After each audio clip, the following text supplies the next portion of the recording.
I spoke on separating yourself from your emotions as a concept. If you missed the video, you should just go through my profile. You're going to see that.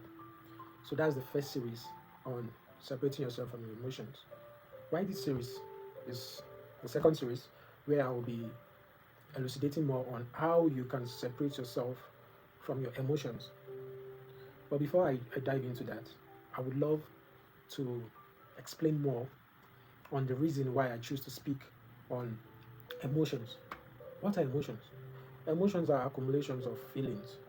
We have the good feelings and we have the feelings, the bad feelings, yes. The good feelings, such as the happy feeling, and the bad feelings are the anger, the envy, the feelings that make us do what we regret. So, how do we separate ourselves from such emotions? A lot of people do not know how important it is to be able to tame your emotions. A lot of crazy things are happening in the world.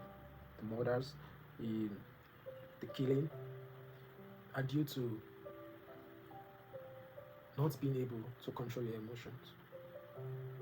So, one of the reasons why I choose to speak on emotion is because our day to day decisions are made through our emotions. You can't make a decision without your emotions. Our decisions are driven by our emotions. And as human beings, that is the greatest power we have as humans, the power to be able to make decisions. God gave us a free will.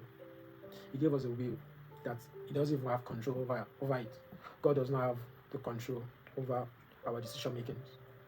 That's why it's so important for us to be able to control our emotions, because our decisions making is made via our emotions.